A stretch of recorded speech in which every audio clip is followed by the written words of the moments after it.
Tentu tidak hanya sekedar jumlah ataupun angka, setiap nyawa tentu sangat berharga. Sementara itu 500 lebih korban luka-luka hingga saat ini masih memulihkan fisik serta psikis, seperti kakak beradik yang juga menjadi korban dari tragedi Kanjuruhan, Raffi dan juga Yuspita.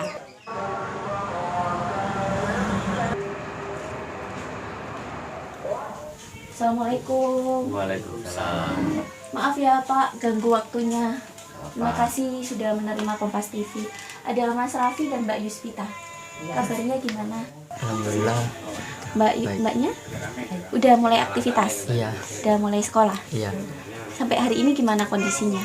Kalau sekarang udah matanya udah gak apa-apa. Cuma putih-putihnya aja merah. Udah mulai sekolah tapi udah nggak ada rasa sakit? Nggak ada. Nggak ada. Kalau Mbaknya gimana? Kemarin katanya sempat sesak nafas. Gimana kondisinya sekarang? Sekarang udah baik, soalnya udah dicek juga. Udah dicek, udah perawatan. Ke rumah sakit atau ke dokter atau Ke Puskesmas Bareng. ke puskesmas? Udah mulai aktivitas biasa? Sudah. Tapi kemarin dampaknya kalau sekarang kan masih merah ya. Apa karena jaraknya sangat dekat waktu kejadian atau gimana sih Mas?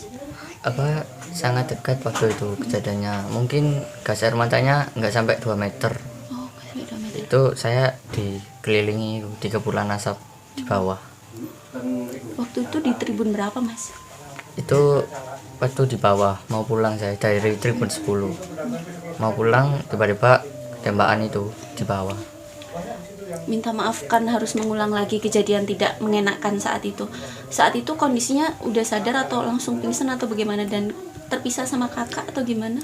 Saya nontonnya nggak sama dia sama saya sama teman-teman terus saya itu kan nontonnya itu di tribun 10. Pas mau pulang di bawah tiba-tiba ketembakan itu. Terus saya sesak, nggak bisa lihat apa-apa, sambil nutup mata nyari jalan. Terus naik ke atas pintu 12 itu desak-desakan di tangga itu. Kepala saya di bawah, kaki saya di atas.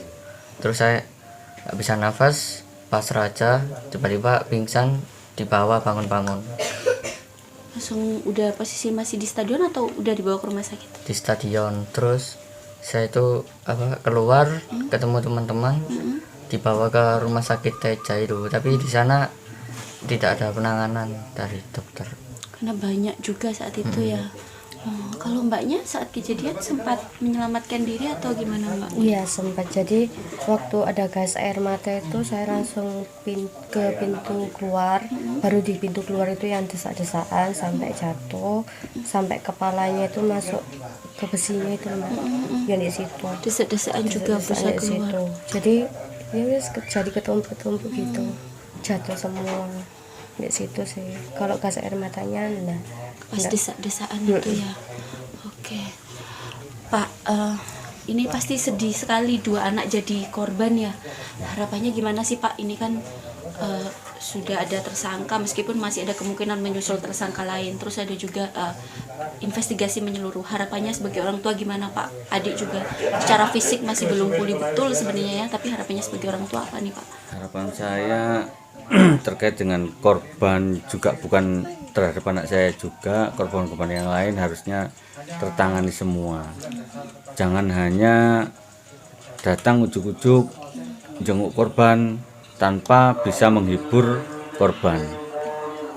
Itu harapan saya. Ataupun yang penting uluran tangannya itu harus dibarengi dengan waktu menjenguk, karena korban itu kan masih beberapa saat. Nanti jangka panjangnya itu kan kita kan nggak tahu. Itu yang pertama. Yang kedua, untuk kasus yang di Kanjuruhan itu semoga diusut sampai tuntas siapa di balik kejadian itu, aktor intelektualnya siapa, pelakunya siapa, yang dibawa sampai ke atasnya. Dan semoga persepak bolaan Indonesia jangan sampai terulang seperti ini lagi. Seluruh korban berharap keadilan dan pengusutan tuntas. Catatan kelam sejarah sepak bola ini harus diselesaikan sampai ke akar-akarnya. Pihak yang bertanggung jawab harus dikenai sanksi yang tegas. Hilda Nusantara, Dedy Prasetyo dari Malang, Jawa Timur.